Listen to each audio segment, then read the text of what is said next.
right, Kay. Guess what? What's that, man? So, this past weekend, I played two highly anticipated games. Okay, Tell me more. With two high-profile, particular mascots. Okay. Okay. Let's see if I'm you intrigued. can guess. Let's see if you can guess what where I'm going with this. And Yeah. some knees are on the line also. I'm sorry. Hold on. Let me reverse. Hold on. Give me a second. I got it. Excuse me. Say that again, sir. Some knees are on the line here. Okay. Whose knees, sir? All of ours. Okay, mine, yours, Everborn. What are you talking about? I feel so secure in my position, sir. My knees are like stones; they will not be taken anywhere, sir. I don't know. I've been seeing people all day posting pictures on Twitter, picking up multiple copies. I don't know, man. I don't know. Looking spooky out there. Okay, it's spooky. Okay, spooky. All right. So keep going, go. Keep going. Yes. Okay. So I will say that I am very impressed with both of these games. Okay, very impressed with both of them. But I will say that the overall edge, I have to give it so far about almost 4 hours into each one. Got to give it to Elephant Tusk Mario with the overall gameplay mechanics, the fun factor, stuff like that. But Sonic is right there, right behind them. Okay, now that doesn't mean I'm backing out of this deal. I still think Sonic is going to do this on the first month, okay? 1 month out, we got multiple SKUs. We got Sonic being as hot as ever. I like my chances. Me and Everborn, we got this, okay? Now, this is where I'm going to lead this conversation real fast, and I'm going to get some virtual tomatoes thrown at me, okay? You know how you were on various podcasts this weekend? You hosted an extravaganza with I don't know how many guests came through. I'm freaking tired still, man. I'm freaking tired still. Forget about it. It was a hell of a podcast. Dozens of guests, okay, and there was all the folks who showed. Thank you, appreciate you. And there was Sega talk that Xbox would acquire Sega next, right? Yeah, I remember that. Yep. Interesting talk. What say you, sir? I'm more convinced than ever after playing both of these games back to back, like I've been doing yesterday and today, that Xbox is not the right fit for Sega. It's actually Nintendo. Go ahead, throw the virtual tomatoes. Throw the virtual tomatoes. Let's go. Hold on. You do realize you're talking about arch enemies. Yep. Like arch enemies. You're talking about like the teams, the two teams in Cobra Kai teaming up. Like this is what you're talking about, right? Pretty much. This is G.I. Joe and Cobra working together for a greater good. This is what you're talking about. I sent you a message yesterday, a text message, and I said, I've seen the light. How if before our lifetime is over, if we do not have a game that is a crossover game between Mario and Sonic in the quality of a Mario Wonder, with Sonic Superstars right there, but missing that Nintendo touch, that would be a shame to everything that is gaming. To have those two team up in a game, and I'm not talking about where they're racing, because Sonic can beat Mario in a race any day of the week, twice on Sunday. Okay, Mario can beat him in plumbing. We all know this, okay? But he can unclog the commode faster in the sport of plumbing. Exactly. But I plumb faster. Okay. And Grumpy 1440p running buttery smooth 60. Just so you know, he's asking the question, what resolution is Elephant Mario running? 1440p, sir. Okay. Oh, bro. I mean, it is glorious. It is. And it's running on. Here's some interesting tidbits that I did not know. It is running on the same engine that is running Tears of the Kingdom, as well as what do you call it? Splatoon. Wow, I didn't know that. I had no idea. my question is, how the heck is it that Splatoon okay, but TOTK runs like dog meat? Like it just like it's terrible. Well, it's This open game- world. Well, but and this game, buttery smooth, man. And it's not even you're not even cranking the TDP. I'm at like what 18, 17, 60 flawless. Yep. Like Yep. it's just as if it was built for this thing. Absolutely. Both, So both of them, by the way, both hypothetical scenarios that we were discussing. Yeah. Both, flawless and sip the TDP. Like, I will tell you, in a hypothetical future where you will play said Sonic Superstars, although you guys better start, using that shea butter because my mama says you got to keep them things greased, right? You got to keep them things greased. Mr. Joanna Dark wants me to get a tattoo on my knee of like a mustache, so it could be Dr. Robotnik before I turn him in. So, although all y'all needs belong to mine, right? Mm-hmm. I will put it out there that this hypothetical scenario where this blue rat has been played, this is the most polished, well realized blue rat scenario I have come across. Me too. And obviously, for obvious reasons, we can't get further into detail, and we will talk about it. But there will come a time when we will talk about how the sausage gets made, but that won't be today for obvious reasons. But I'm convinced post release. But I'm more than convinced. Of course we're Xbox guys. We prefer the brand, but I will say I'm more convinced than ever. I think Nintendo and Sega, that synergy would just be magical. Where Xbox, yes, they can make Sega better and Sega can make Xbox better, but I feel like if Nintendo can give Sega that polish, that final ingredient, that final polish that they need so that they can take character to the next level. I'll give you an example. Like Knuckles. We've seen what Nintendo can do with best Donkey character Kong. that's in that universe. Yes, even better than Sonic. You better believe that they can make an amazing game of Tails, etc. He walked right past that one. He just walked right past that one. Oh, I'm sorry. I missed it. I missed it. Are you making fun of Sonic here? Are you making fun of Sonic? I'm trying to pay attention to the chat here. You got me. I said yeah. Knuckles. The best character in that game. Yeah, no. Chunky Sonic makes an appearance and he looks awesome. Okay, Chunky Sonic. Stop it. Okay, no spoilers. Stop it. No. Okay, the game has rings in it. All right, I'm gonna spoil it for you all. So yeah. So there are mechanics that are really special. We will talk about it. I know you want to talk about it. I do, but we'll get there. All right, guys. So welcome everyone in the chat. Thank you so much to Grumpy Shaman. I know you were Shaman. Yes, you were in here early. It's Timmy, always, man, always supporting. We appreciate you, FTW, and a bunch of others that are already in here. Thank you so much for joining us. Episode 15 of the Gamers Playground, what we're calling the Flux Capacitor. Now, why the Flux Capacitor, right, Kate? I know you know that reference, right? Of course I know that reference, man. Come on now. What are you talking about? You want to pull the geek card right now? Yeah, come on, man. Okay. I already missed one of your jokes, all right? So, all right.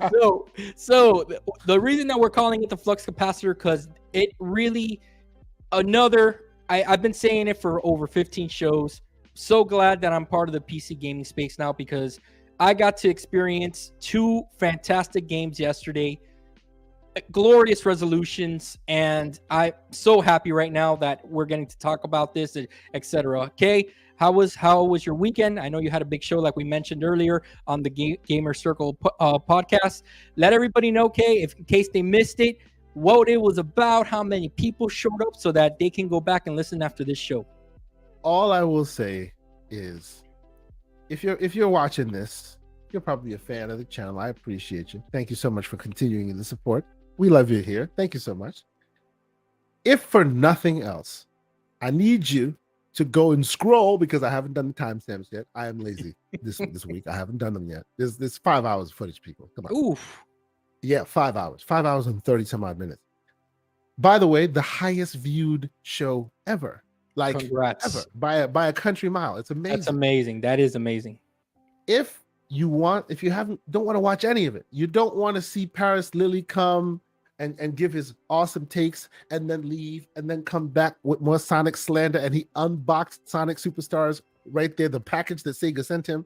Really cool. The great conversations. You don't want to see, Doodle and Doodle and her husband. Yes, C Money. Because all of a sudden C Money's now in the back because she took over that show. And hold on, there was an appearance by someone else. I'll be right back. Okay, you keep on talking. No, I'll be right back. no. I'll be I'm right not back. letting you do it. I'm not. I'll be right back. Okay, I'll be right back. You don't want to miss the appearance. You don't want to miss the appearance of the most prolific entrance ever made by a guest host in the form of Mr. John Wolf. Oh my God, it was hilarious. Okay. Oh, there you go. I'm back. Okay, and it's not fair. It's not fair. Okay, I'm still crying about it. Xbox bot. Okay, Activision. It's not fair. You guys are taking everything from us, but you know what? We got Pete Hines from you. We got Pete Hines today, okay? No, low blow. Stop it. How do you like Stop that? it. That's a low blow. That's a low blow, sir. Don't do that. That's a very low blow. That people are still regaling for that one. Don't go that far. That's too far. But yes, yes. If nothing else, go check out that intro because that was hilarious. But no, we had a great time. We heard from a lot of great cool community members. It was a long ass show, so much so that after that I just needed a nap, and I've been napping ever since. I promise I'm gonna get prepared and clean it up. But for sure, please check it out if you haven't. The support has been really tremendous on it. We appreciate y'all. Thank you so much. And John, epic intro, sir. Hey man, go back. I'm gonna clip that. I'm gonna clip that one. That was an epic intro. That was go really back. good. Go back and check it out, guys. That was just a mini version of the Angry Fanboy. Okay, so tonight, guys, we got we got a light show. We might have a special appearance here, a little bit later, maybe. We'll see What happens if time permits. And also, we got some good topics on hand, case. So I know that this past week, you and Everborn were sent. Finally, received the Oculus Quest 3. Definitely, you want to pick your brain with that to see your time with it this past week. See what you have, if you tried it on the PC space or if you just tried to standalone, and where you see how you may be able to take advantage of a PC and the Oculus Quest 3. Also, Kay, did you know that AMD released fluid motion frames an update? And to be honest, they did that kind of quiet. I didn't know that was coming. Well, okay, it's in beta right now, isn't it? Yeah. It's not like really ready for the masses. It's just kind of testing it out, right? Yeah, it's in beta. Unfortunately, I tried to download it and it wasn't working for me. So gotta keep on waiting for that. And how about Nvidia hiking the price of GeForce Now? Okay, that's a thing. Okay, and plus we'll be talking a little mod that we found for the Asus ROG Ally for an M.2 slot. So, Kay, I'm going to let you pick where you want to start tonight. So let's start with this guy. Because I have it right here. And it is I know, VR is a niche. Let's see the camera work. Watch this. Ooh. Nice. Look how shiny. Yes, there you go. Nice and clear. That's awesome. Yes, absolutely. So this is basically the Quest 3. As you know, Zuckerberg has been kind of throwing a lot of money at it, trying to get people to adopt the situation, right? For sure. So this is the third iteration of it. And I have to dare say, it is the best iteration so far. Even if you had the Quest 2. Even if you had 2. So it's an upgrade. It is a serious upgrade. Wow. A serious upgrade. Absolutely. Okay. And what's super exciting about it is, if you are a user of the Quest 2 or the Quest platform at all, you know that they say what you will about Zuck and the robot known as Zuck and the craziness that goes on with your data that they steal and all of that. I get all of it. But one thing they do is, when you buy a piece of their hardware, for a long time, you feel like not only are you getting the value from the product you purchased, but they're increasing its value over time. Right? Unlike most devices that lose value over time, they increase the value over time. Like look at the Quest 2 as it started. It had 72 frames per second, right? They increased resolution. They increased. By the time it hit the later stages of its life, I think it goes up to 120 frames per second now per eye. You know what I mean? Yep, and they keep finding new ways in software to make more value. When the platform started, you couldn't use hand gestures in any way. It was all about using the controller. And now it's literally like you can put the controllers down. The whole thing is with your hands. You're doing that Minority Report stuff, and it feels fluid and amazing. So we're there. We're there in terms of, yes. Now, my criticism is they forgot where they came from in terms of it was the PC that got you there, right? PCMR, son. It was the PC that got you there, right? And what did they do? They saw that mobile was more sexy. You know, the casuals could get into it. So they kind of abandoned the PC for the casuals. More consumers. Because of that, that's right. Because of that, awesome games like Asgard's Wrath. I don't know if you've ever heard of that game before. Yes. That is a game that everyone needs to experience. Like, there are games that you say, oh, they play great in VR or whatever. Somebody changed, they converted, what do you call it? Resident Evil 4 into VR, right? You saw that, right? And those are all great experiences. But those aren't built for VR experiences. Right? They are converted experiences, and they are games that you could do elsewhere. You're just doing it in VR now, which has its novelty. Don't get me wrong, right? But there are certain games that are purposely built so good that when you do it on any other platform, it sucks. It's specifically good for VR, right? Games like Asgard's Wrath, games like Lone Echo 1 and 2, right? There are a few select games that, like, when I say AAA budget, I'm talking about your God of War level budget, right? And they really put it on the screen, and you can see it, right? But those are now few and far between because this guy got popular, and it was all about the what do you call it, the Beat Saber and all of that, right? Which has its novelty. Don't get me wrong, it's fun. I use it as a workout tool. It's great. You turn on the thing, you get your 30 minutes in, you're good. It's great, and I love the music. Crazy, and, dude. You know, it gets crazy. It's fun, yeah. You can add more songs, the whole thing, right? Have you seen those videos? Have you ever seen those videos of like there's this one girl that the song going crazy? Yeah, yes. and then they have the Busta Rhyme and it's going crazy all over the place. So I will never show videos of it, but I am expert level on a few songs. Come on, Kay, we got to get you on video, man. We got to show that off. Hell no, you look like a fool doing that, but I'm expert level. You're just waving your hands everywhere. Yes. Yeah. Oh, so like honestly, that is my biggest criticism of it, right? That Asgard's Wrath 1 is like a feast of epic proportions on a AAA game scale. When you're walking down, like you've watched a bunch of DC movies, like or even Marvel movies. You've seen the what do you call it?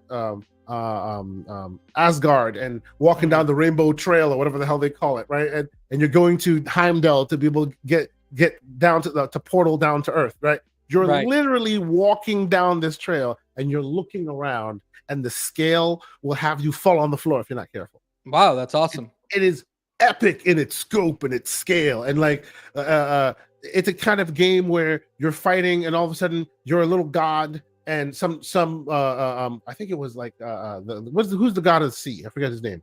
Poseidon? With the trident. Poseidon sees you, sees an enemy, throws his trident at you, says, "Help me fight this dude," and you're like wrangling. And which, by the way, in God of War 3, that Poseidon fight right in the beginning of the game was like one of the best fights. Right off the bat, you're already fighting that. Yes. That's horse. Right. Exactly right. This is that kind of a game, right? And then, of course, they go to part 2. And they go, oh, it's amazing how back in the day you had to use like real VR, real hardware to get it done, and now you can do it on just the Quest 3. And I'm just stop lying. It's no. Stop lying to the people, right? They're using wonderful Quest and I think it's also Unity logic to, because mobile games have gotten really good as of late. So what you're saying, what you're saying is that they're trying to justify that only a game like this can be experienced on the Meta Quest 3 as a sales pitch. But they're kind of giving you the weak sauce, giving you a lesser product for the part 2. You know what I mean? So they're pulling a Ratchet and Clank here. They're pulling a rabbit out of the hat. Yeah. That's kind of what they're doing there. Yes. Okay. But I say all that to say those are the things I don't like. But this is a transcendent AR experience. Ooh, AR. Okay. Yes. For those who don't understand, VR, virtual reality, AR is augmented reality, meaning in your normal world, there's stuff that comes to bear in your normal world. Right. Now, before you go, and I'm sorry to interrupt you. So there's 2 questions here that we have. Okay. The first one is from Captain. We'll get to that. Captain chats. Kay will recommend it at the end after he's done talking about it and reviewing it. Okay. And we also have Grumpy. Grumpy wants to know, is the Quest 3 comfortable when wearing glasses? Okay. I am not a glasses wearer, but I will tell you that the Quest 3, and let me move things out of the way so I can show you properly. If you remove it's the front gasket, they call them face gaskets, the black part right here, right? It gives you a lot more space between your face and where you choose. So this gasket that came with it, frankly, is too small for me, and it kind of makes me squeeze. So I'm gonna get a bigger gasket. Yeah. And if you're a person who wears glasses, you can wear one that accounts for it. Or if you really, really want to spend time in VR, you can have glasses. You can have lenses made that literally secure on top of each lens, so it gives you your optics right dialed to your level per eye, right? And it also has a diopter, so you can kind of dial in where your eyes should be and really be able to find the sweet spot. So that's pretty cool. They do their best they can with that to accommodate those folks. Did you get the VR kind of queasiness when you first started using it, or since you got kind of experience, you were able to get it real fast? Yeah, so I've been using VR for many years now. Like I there are things that I will avoid outright. Like you'll never catch me do a VR roller coaster. That's just stupidity. That's just dumb talk. What are you're asking dumb for? Child? You're asking for it. You're basically asking for it. Yes. Mm-hmm. You know, you'll never catch me do that. And that's the reason why I'm a big advocate for playing games that are built for the platform. If you'll quickly run into some weird oddities that you don't want to run into if you just kind of transport your games, because you can hack VR into games now, right? And you have powerful PCs that can handle the overhead. People are hacking GTA 5 and playing it in VR, right? But you don't want to do that as a VR novice. You will hurl chunks everywhere all over yourself. Because you'll be in a debilitated state for hours. It's not optimized, it's not exactly. And it's not even that it's optimized or not optimized. There's a thing that you learn when you're really using VR, where when you really try to convince your brain that you're moving, but you're standing still, sometimes your brain does not like that and you hurl. Gotcha. Right? So first off, the frames per second must be high. In VR, you literally get what you pay for. Yeah. Right? So if you've never used it before, don't use cheap shit. I'm sorry. You're asking for it, and then your experience will always be horrible when you think about it. Okay. Find the best VR you possibly can and test it out there. If you can, go to a store where they feature some VR thing. They set it up for you, all that. Then you'll get the best experience you can. Don't use some kind of like headset with a freaking phone in your face. None of that crap. That you don't need that, right? What about Labo? No Labo VR. No Labo, there you go. okay, I think it was gonna go. Sorry, Mr. Joanna Dark. No Labo. Okay. That's right. So no Labo VR, right? So there's that. Also, make sure that when you're playing those games, like on these platforms, they have the low, medium, high intensity meters. Stick to low, right? Get your sea legs. When you're used to it, after a while, and in VR, you'll see there's teleport versus locomotion versus walking, right? All those things will help you get your sea legs in. It all will help, and you play for shorter stints when you start, right? So me nowadays, I can jump in a VR session and I'm there for like a couple hours, right? But those are like spaceship games where you're sitting in a cockpit and you got your joysticks in hand and you're looking around the world, right? Right. You don't run around in VR; it'll make you sick. You gotta learn what to do there. Yes. Right. So before I interrupted you, you were getting into the AR stuff. So yes. Before you get into the AR stuff, I'm going to ask you one more question that you can answer, and then you can talk about the AR stuff. So because I haven't really looked it up. So this thing is completely backwards compatible, right? With whatever was on the Meta store, it carries over. So we don't have a PSVR 2 situation. 100% backward compatible. And I don't know if it will blow your mind when I say so, but this thing is an Android phone. Welcome to Android. This is an Android phone. Gotcha. On your face, literally. And Captain, that's okay. Android. We're novices here, brother. You know, that's what this show's all about. Oh, no, yeah, this is absolutely, bro. Feel comfortable to ask whatever questions you want, brother. I'm a novice too when it comes to VR. So. We're here to learn. We're here to talk to each other and learn stuff from each other. If I got something, I'm sharing. If you got something, I want to know, you know. So yes, this is where I play most of the time. So it's great that people are getting interested in it. And if you need help making a decision or whatever you want to do, I got you. You know, that's what man, do, right? For sure. So everything carries over because it's in the Android world. Everything carries over, yes. So let me tell you why this is so exciting, right? Because part 1 has been out for a while. Part 2 literally captured the market, right? There's high-end VR all over the place. If you see the little hand thing that's like right here, the little white hand thing that's right here, that is my Valve Index. That's sitting there.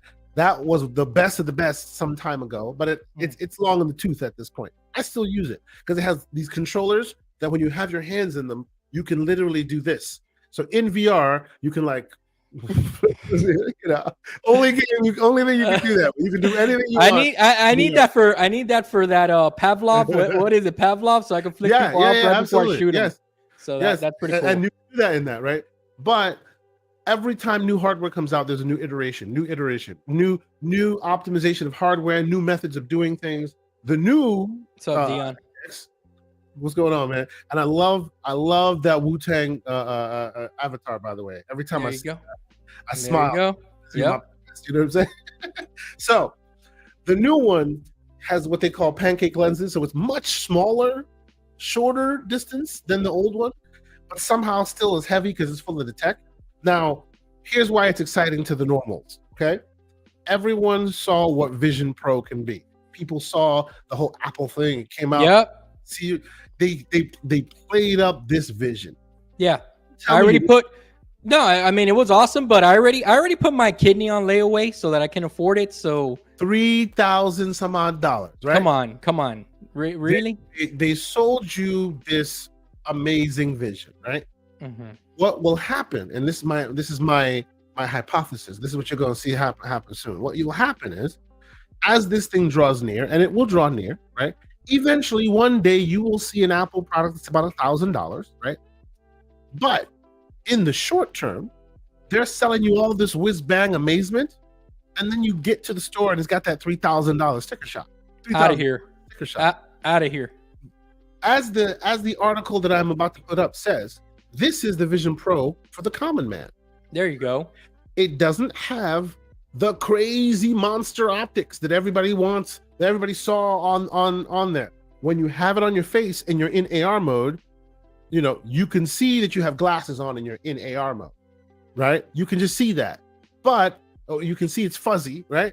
But it's so close and so almost there that you don't care. I'm like, with Quest 2, you just live with the fact that AR is going to be black and white and grainy and crappy, right? This one, I'm reading my phone on my screen with it on. Oh, that's I'm going cool. to get a drink. I don't have to take it off. That's cool.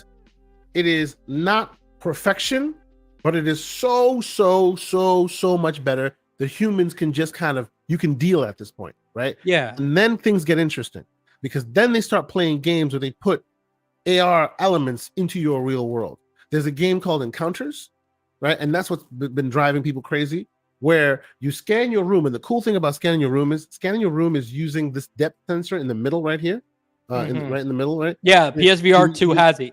Same thing, right? You look around and it really just it maps your room. You see a big net mapping your walls, the contents and everything. And when you're done, you use the hand wand. I have the wand over there. You tell it, hey, here's the desk, here's the TV, here's the wall. So it knows your space, right? And when you're done, the game starts. You're hanging out, you see your normal space, and what do you see? You see spaceship draw near, right? From the sky. And it's pretty realistic looking, but it's also cartoony. You can look around it in 3D space, right? And it looks really like it's there. And then all of a sudden, your walls start banging. Boom, boom, boom, boom. You look over here, you look over there, and little holes start cracking out of it. Oh, that's and pretty little goofy badass. aliens start squeaking through, right? Out of your and this out is of your out of, real out of the wall in your Look. house. in the wall of your actual home. That's pretty cool. Holes start popping up and little monsters start to feeding through, and they're little goofy things. So And it in your kind of looks hands- like, the way I'm imagining it does it kind of look like, have you seen those screens like in those Asian countries where it's 3D and Venom will come out at you, at the people in the street, Yes. kind of like that? Yes, That's pretty kind of like cool. that optical illusion situation. Yes. Yeah, that's And- awesome. And like you're sitting there in your living room, and this thing is literally just like breaking into your walls. Here's a quick video from IG, not from IGN, from another source. Let me see if I can find What's up, a video that I Dreadpool? can share here.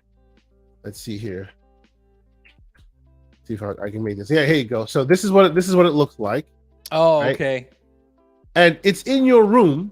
The dog's like, I'm First out of here, encounter. dude. That's the dog, right. The dog was booking it out of there. Yeah, and it's like, nope, I'm not, and you're basically have this thing on your face. And let me reset it because it's not working well. Hold on 1 second. There you go. Can I make it bigger? Yes, there you go. Much better. What just happened So- reminds me of a bad trip. But see, this is goofy and it's fun, but it does not see. So this is my explanation that I was showing you. It covers your wall, so it knows where everything is, right? Gotcha. This game is fun and it's interesting, right? But it doesn't show you the future where you seriously can do interesting things in VR, right? So and I'll fast forward to the interesting Well, you bits here. mean AR? Yeah, AR. In AR, exactly. In your What's up, augmented. C Money? How you doing, C Money? What's going on, gentlemen? How Thanks y'all for doing? joining Welcome us. to the show. Oh, That's and right. speak of Mr. Dark, look who's here. Mario's about to take those knees. Friday the 20th will be known as Kneetober. Wow. Wow. Unbelievable, Oh wow, man. Kneetober. Unbelievable. So Dude, see, as you see, that is pretty cool, dude. right? It comes into the world. You're literally there, right? Because this is what he's seeing. I can actually record this and show this, right? At some point, right? And you can see it in 3D space. And out of nowhere, like, it starts getting more interesting. You look up at the sky and look at the sky. This is your actual sky in your building. Is that where Jim Right. Ryan went off to? Did he get in that Stop little this. ship in there, man? Or what's going on? Did So he look, take a so little now ship look. out of your wall there? Look, now out of nowhere, little aliens start showing up out of the cracks in your wall. Dude, that's pretty cool, man. Right, and if you look in the wall, you're actually looking at another planet. Wow. Yeah, that's pretty Right? cool stuff. Stuff like this, right? And it just kind of really shows you what the possibilities can be in this world, right? It's like a cool little tech demo, like an Astrobot kind of demo, to kind of show you. Show you what the potential of this thing can be. That's But dope. the great part about it is it helps you really, like, since the optics are so clear now, you can actually believe it. Whereas before it was very grainy and crappy. So this is just the game part. When what's going on, my man? Big Cloud, it's been too Big long. I hope Cloud you're in doing here, good, man. Yeah, man. Yeah. So if you look at productivity, so I also tested that out where, let's say I have my monitors. I have two monitors here. I have a 4K one at the top and a 1440p ultra wide at the bottom, right? You can turn on this software called remote PC remote, right? Okay. And when you do this, you have your headset on. You can literally, because you can see through it, keyboard and mouse, no doubt, right? You can see it, no issues typing.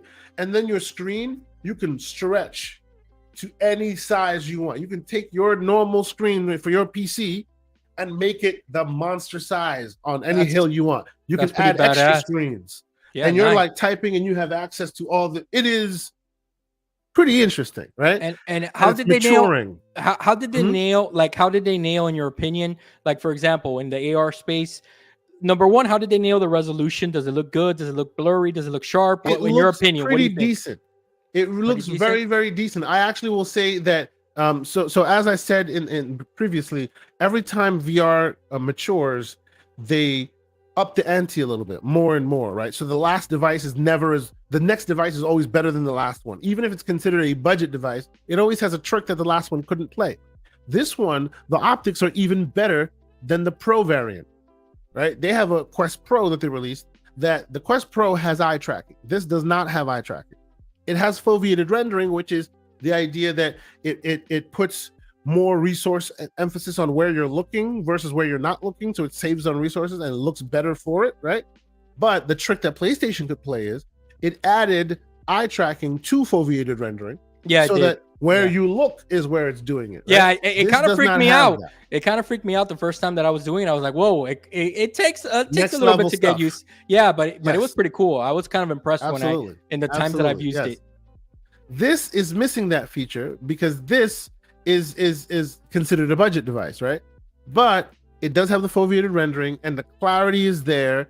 And the exciting part is if you look at the Quest's trajectory from the past already, the start was always a baseline, and a year from where it starts, it is so far better. And this baseline here is astronomical from where they started. So I'm excited to see where they go after that, right? Nice. And more folks are getting into it. So that's like super exciting, you know. So and for the PC gaming audience, by the way. There you go. That's where I'm going. Wi-Fi 6E. So if you have a Wi-Fi 6 router, this thing is beautiful for you, right? It supports all your Steam VR features. So you don't have to do any special sauce to get it to work, right? You can plug it in normal style with a USB 3 long cable to do it. It'll give you full resolution, no doubt, no issues. But if you want to live that life, you have a good Wi-Fi connection. There's a software called Virtual PC, right? You install the Virtual PC. You get it on the Quest. You install it on your PC. You turn it on. It synchronizes. It uses your Wi-Fi, exhausts the bandwidth to give you resources. So I am playing, via Steam, Half-Life Alyx in my backyard. That's the way, because the thing is that, look, even though I've played the PSVR 2 a total of not even 15 hours, since I've had it, but I will say the cable's not it's not an issue. Not an issue. It really isn't, but it did kind of take a few. I want to say the first, because the only game I really only played has been Gran Turismo so far. Okay. And I will say, and you don't need a cable for that. Whether there's a cable there or not, it's not the problem. Right. You're sitting down. You're sitting down. You're stationary, so you're good. So I haven't tried out anything where I'm moving around, but I will tell you that the cable that they give on the PSVR 2 is pretty generous in length. Good. And then I felt it one time. Like one time I did shrug at it and I was like, whoa. And it was my fault. It's because I didn't pay attention to where I was. So it was my fault, but still. That what you described right there, that is people's anxiety, because you always have to remember where it is. That's the problem that people have. Not whether the cable is long or short or heavy or not, because in the past, to make sure the bandwidth was really high, like I used to have the OG headsets, the HTC Vive. The cable was super thick because it had to make sure you're keeping high bandwidth, and it was really hard on your head as you're in VR. So people came up with these crazy contraptions. I went to IKEA, got one of those looping lamps, took the lamp off of it, put the cable on it. So when I'm in VR, it's kind of hanging instead of right. I got this is the contraptions in my house, so I could use it without it. That's how it used to be. To my understanding, PSVR 2's cable very light, very pliable. Right? No issues. But the fact that it's still there makes people just feel always self-conscious, right? So the goal is to be cordless. Yeah. So that's pretty cool there. I mean, it's not what I would say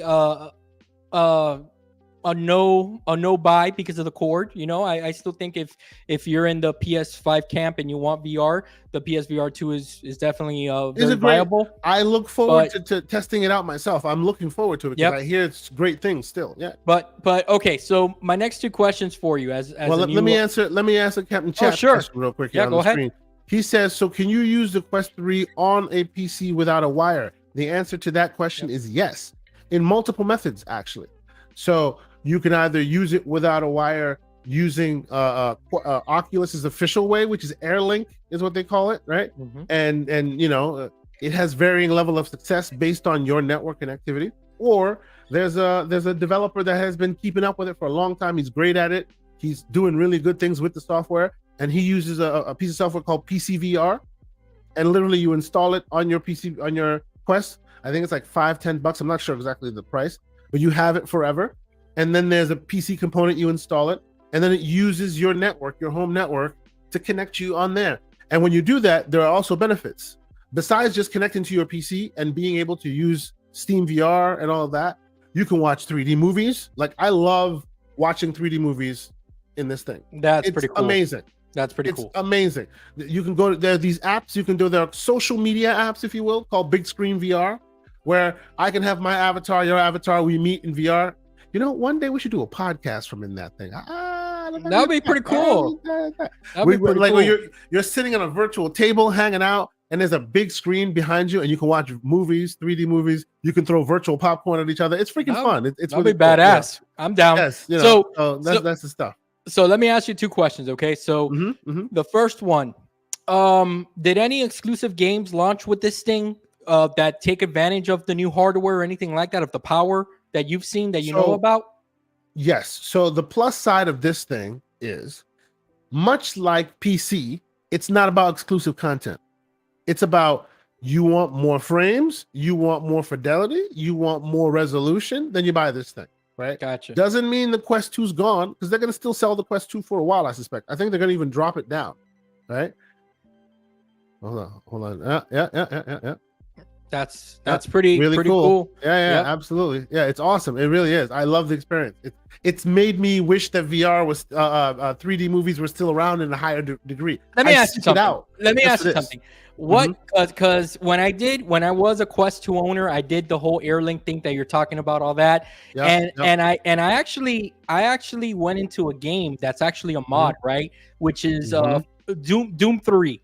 BFG edition. Yes, sir. Okay? Yes, sir. I'm not gonna lie to you. That's been the best VR experience I think I've had ever, because I'm a huge Doom fan. Okay. Now I will tell you though that when I got to that room where everything, all the lights go out, and then you see the satanic symbol and all that stuff, I was out, dude. I'm like, all right, I ain't cut out for this. I'm done. And I usually like horror stuff. I'm a big horror geek. I love all that stuff. But dude, I took it off, and I was like, you know what? I'll get back to it, but I never did. Do you know what cured me of horror games in VR? What's that? Resident Evil 7. Oh, really? I was done. You know, the one that you played in VR, the whole thing? Yeah. And PSVR 1, right? PC, actually, PC VR. Oh, on PC. It eventually came to PC VR. Yes. Okay. I will tell you. Scary, bro. Oh my god. You want to know something? Okay, so I remember getting the PSVR 1, and I again, I wasn't a big fan of it because it made me kind of queasy and stuff. So I only played it for a few weeks, and then I sold it to one of my buddies. But check this out. At the time, I think you guys are going to remember this. It was called, the demo was called The Kitchen. Remember that? The Resident Evil 7, it was called The Kitchen. And the girl comes up to you with a knife and puts it close to your face, to your eye. And I was like, oh, man, I don't know. This girl's breathing on me. She's sweating. You know, she's breathing heavy on me. I don't know, man. I don't think I can handle this right now. And I just took it off, and I was like, you know what? That girl was a little too freaky, man. Come on, man. Get out of here with that. Look, that's the thing, right? This is what you learn. In VR, experiences you take for granted in normal flat pancake games, as they call it. Asa, right? Shout out to VR, Asa. It is a leveled up experience. It's a whole different thing, bro. There's like the immersion, the immersion just completely different. People talk about Grounded. You know Grounded, the game from Xbox, right? Grounded, right? Yeah. Imagine Grounded in VR. That'd be sick. Holy fuck, right? Imagine the spiders that freak people out right now. Dude, that'd be awesome. They are at the scale of the actual, right? It actually hurts people. It'll give you heart. You'll take it off and you'll need a moment. Yeah. Like this is why you can't just translate experiences directly over, because there are serious concerns. You can't make a game too lifelike in VR because people's minds will get tricked into feeling that way. You know what I'm saying? Yep. Yeah. Right? Can you imagine, like you said, in Grounded, dude, Mm-hmm. it'll be literally like if you're inside Honey, I Shrunk the Kids, the movie.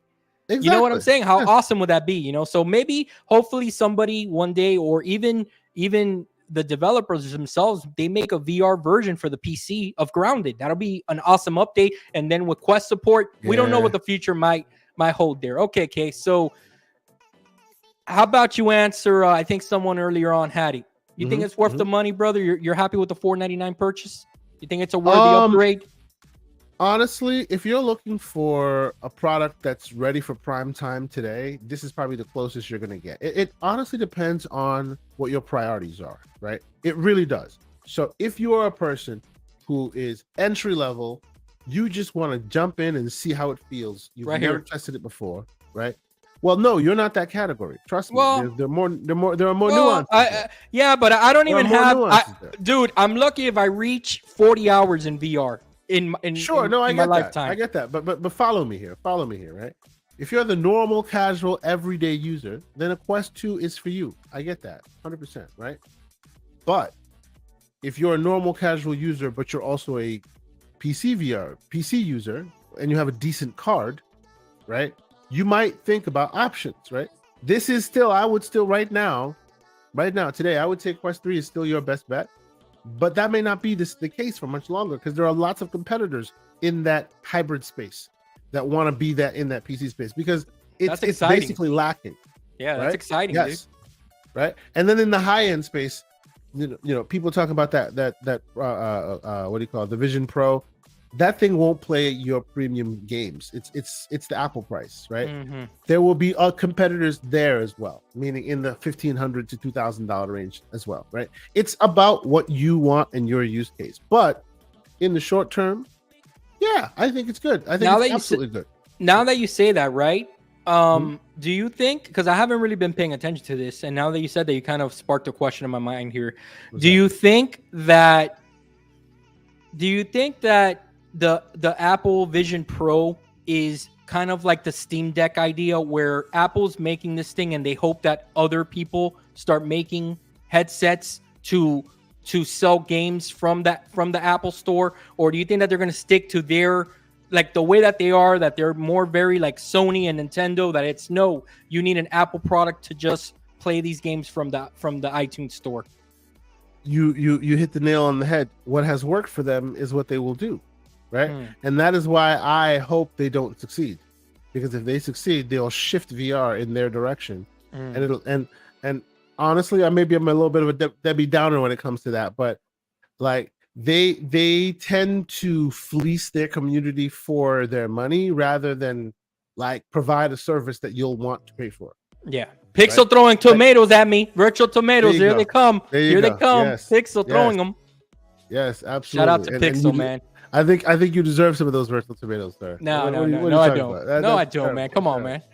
Yes. So you know, I want the VR space to grow and be competitive, and if Apple like dominates that space, it becomes very difficult because they are a very closed ecosystem. It's what works for them, you know, and that's fine. No shade on that. But the fun place in VR is, you know, getting your sea legs. We call it your VR legs. And then testing out that experiment that is Halo in VR with ray tracing on. Wow. You know, stuff like that. Yes. And you could do that, right? Nice. There's lots of weird experiments that you can do. People are making really cool, interesting things. There's a VR game that I backed on Kickstarter many years ago. It's still being made right now. And this was right when Cyberpunk was announced, right? And Cyberpunk, you know, it's gone through its experiences, right? It has a resurgence. I think the game is great now. But ever since that time, there's been this indie developer who used to work for Rockstar, right? Making his own game. And I will hunt down his name real quick. I'll hunt down the game real quick and I'll share it. And it's been on showcases before in the past and this and that. But it is basically, you are a VR, in VR, you are a detective.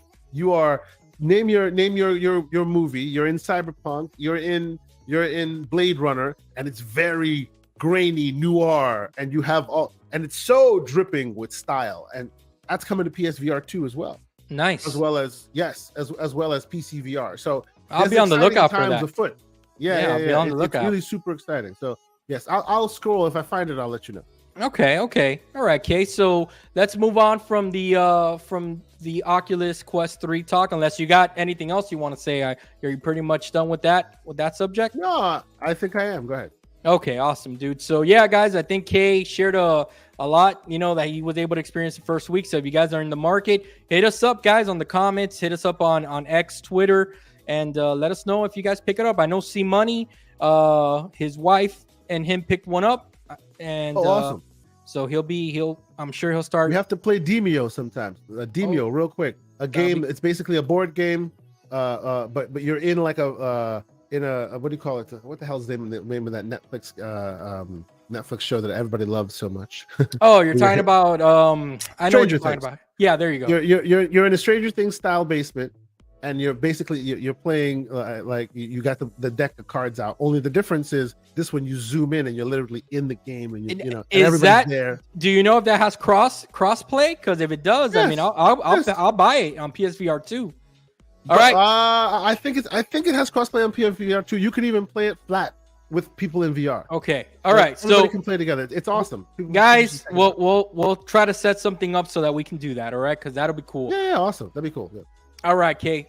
Talk to me a little bit about you know what? Let me pick the next topic. Did you see that video I sent you on the Asus ROG Ally on that mod to put M.2 in it? Yeah, the full size M.2s, which I thought was super interesting because like, you know, and let me see if I can pull that up. Like, it is interesting because the first reason you'll ask this is why would you want this? But the plus side of this is the current style M.2s that can be installed, the small tiny ones. I forget that. Expensive. 2280s, I think they're called. Yeah, I think so. Super expensive. Yep. Right. And you pay a lot of money for a very small amount of storage, and because of that, the reason why this is so funny, right? They're adding a new bracket. This is a cool, interesting bracket that you add to the back of your deck, to the Ally. And let me zip through there. This is the small device. Yeah, there you go. That's the side of the drive, right? Yeah, that's the one that it comes with. That's the SSD So let me show you that. Yeah, this is the size of the drive. These are the size of drives, right? Oh yeah, there you go. 2230s is what they're called. 2230s. Right, and they're quite expensive for small amounts of storage, right? And salute to ETA Prime. This is his video. You should definitely check him out. Great follow in the community. He's all about the games and the hardware. So there's this new piece of hardware that's actually relatively cheap, like $6, and you attach it to your system, and you can put a long extended drive in it. And he, of course, goes through this process. Which I'm going to be honest with you, it's not very difficult, and it's not that hairy. Yeah, it's not that hairy. And what I want to talk to you about is I want to talk to you about what you think would be the bad thing about this, because I was reading some of the comments, and maybe I know Pixel G, he's really good at tech. Whoever else is in the chat that's really good at tech, if you guys can answer this for me. Yeah. In the comments of ETA Prime, I saw some people saying that they're not sure about this mod because there you go, Pixel knows where I'm going with this, because of the heat. So because the heat is going to be kind of generating kind of on that CPU. I don't know if this is a good idea, bad idea. Kay, obviously, what does your gut tell you? What do you think here? Well, it's actually kind of funny you bring this up specifically for this device. Because what happened with this device? What's the one thing that people tell you not to do with this device? Don't use the SSD. Yeah, the micro SD. Yeah, the micro SD card. Why? Because the micro SD card will basically get roasted over time due to heat. Which hasn't happened to me. Knock on wood. Which is good. I suspect that they've learned to calibrate for that, and they're probably using the fans in a more optimized way to push it in that direction. But heat was a concern there, right? So it's interesting that that's the thing they bring up, because that is definitely a concern, right? If you put it all the way there, they didn't calibrate, because remember, they do all this stuff. It's not necessarily just about how hot it gets or where it will fit or anything like that. It's more about, okay, we've put everything in place. Now we're going to do heat testing for an extensive period of time to see how much tolerance each of these components can handle with the scenarios we've provided, right? Yeah. They're testing this for months and weeks and many months to be prepared for this, because they don't want to be held liable for something stupid that happens, right? Right. And Pixel's letting us know that the Asus ROG Ally is basically the Megan Fox of handhelds. Okay. He says this bad boy run hot to begin with, okay? It melts SSDs. So yes. So the minute you put another piece that's substantive there, and by the way, this is an SSD that generates heat, because when you use it, right, you're running Windows from it or whatever, it'll generate a bunch of heat, right? So, and you won't be able to put a heat sink on it, because that thing is real tight space, right? So will it work? Sure, it will. What will it do to the longevity of the SSD or the device in general? That is the question. That is the risk you take on when you take on something like this. Right. But it is what it is. That's the life you live when you're on the edge, right? But still a cool mod though, and it's unbelievable. Here's the trick. That for under $10 they were able to come up with a solution. Sure, but here's the trick. Or you can just say, screw that noise, and buy you a Big Daddy that comes with a full-size M.2 already. Why are you leading people away from ASUS, man? What's going on here? I need my bucks, okay? Instead of dealing with the sad concessions they give you, go with the big dog. And then get your 2 terabyte M.2 full style, whatever you want. Because some of them offer that. Another thing. I saw I didn't let you know this, okay? From the many times we've talked this week, but I didn't let you know this. I saw a couple of videos on the Lenovo that's coming out. Go. Yes. Speak on it. You impressed? I'm pretty impressed. Okay. They had a full hands-on, where they sent content creators out there and stuff like that. Kind of like what they did with the Asus ROG Ally. And let me tell you, man, they were all very impressed. Okay. Now here's the thing. Tell me that they're gonna send it to people and they're gonna come back and go, nah, it's all right.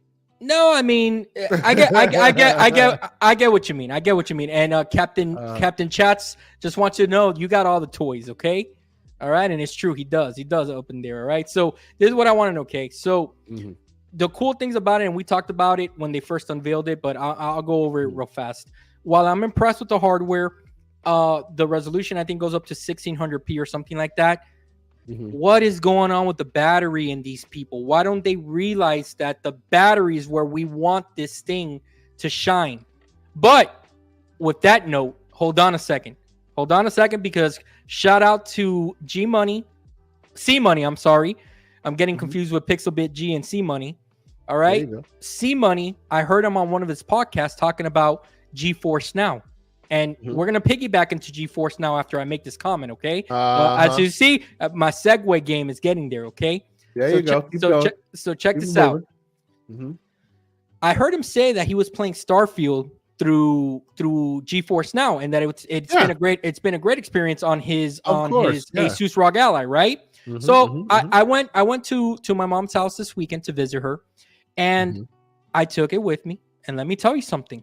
I signed up for a month for the 4080 tier. He wasn't lying, dude. It works really well. It's a near native experience. And let me tell you, the fan wasn't even blowing on that sucker. It was running because you're not running any hardware local, right? It's all running off the hardware, off of the where it's supposed to run. It's running on in the cloud, right? So it's obvious that you would not. You could put the TDP to nothing and let that thing, like, all you're doing is just, exhausting the visual, the screen. But let me tell you something. And the Wi-Fi radio. Let me tell you something. I was streaming at 1080p, okay, 60 frames, all right, and it was probably going over 60. Because I stopped checking. It was going between 60, 70, 80, and it would fluctuate depending on where I was. And let me tell you something.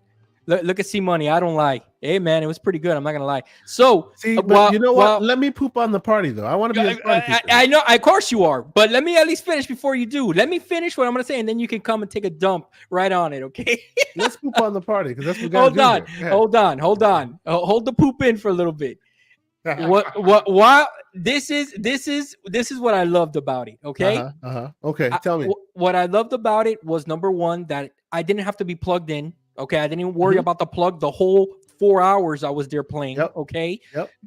And number two, that let me tell you, you brought your whole library that's on GeForce Now with you without having to have it on your SD card, etc. So go ahead and poop on it now. What do you got, Kay? What do you got for us? So, okay, I hear your use case, and it's a good use case. I will not say it's not. Okay.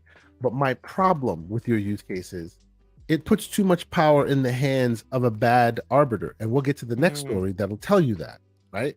That next story will tell you exactly what I am talking about. I'll allow the poop. I'll allow the poop. It's a good one. It's a valid poop. It's a valid poop. See, Money, he got us. You can't poop, Kay Asante. It's too good. No, he's actually right about this. This is a justified poop right here. Look, the fears. Remember way back in the day when people were always poo-pooing all the fears about oh, when Xbox gets all the IPs, then they're gonna ratchet the price on you. And you got to do nothing about it. So punting.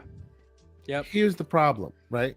In this world, in this scenario, right? You right now have the Lenovo Go. They give you crappy battery. So instead of using your locally rendered hardware that you should be using, you then tear the TDP back and then go for the cloud solution. No harm, no foul, right? Right. Eventually, when that becomes really good in a good use case, lesser and lesser performant hardware comes out because you don't need it. You have that thing, right? And then our next story pops up. And then you have no choice but to be screwed, because if you don't choose to bend over and take it with no Vaseline, as they come on, man. At least put a little bit of something in there, man. Don't raw dog then me, you man. don't get access to the games you already own. The moment that I saw that they made that deal with ABK and all that, I'm like, oh, incoming. And here we are, right? In 20, 30, 50, 100 years from now, if you see this thing lying somewhere dormant and you find a crusty thing called a USB-C cable and you plug it in, guess what you're going to be able to play on this thing? Whatever. Starfield.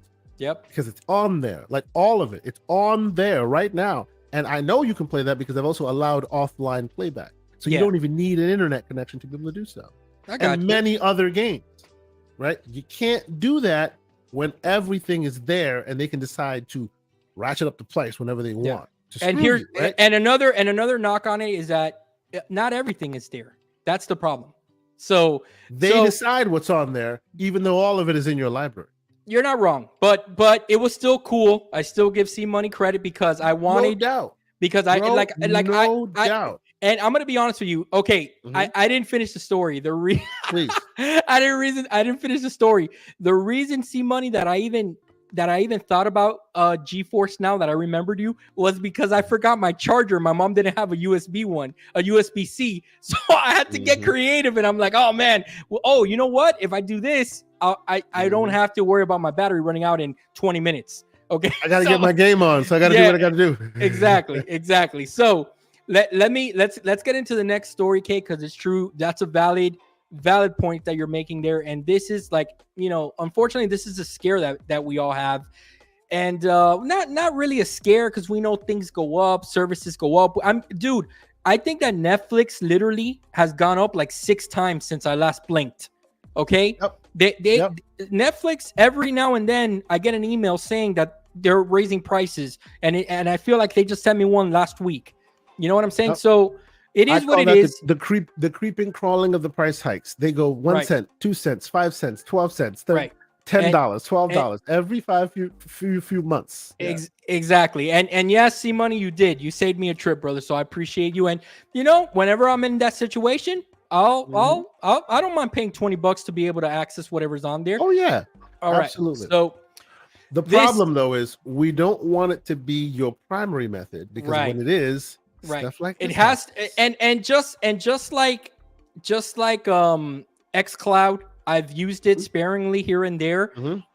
I've always said that cloud gaming works best when it's not your main thing, when it's supplemental to your gaming. Hey, if you want to make it your main thing and you're a casual and you just want to taste the waters, go for it. It's connected to your TV. You got an Xbox. You used to be a gamer way back in the day. No big deal.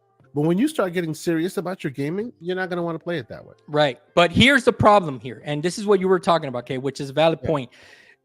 Okay.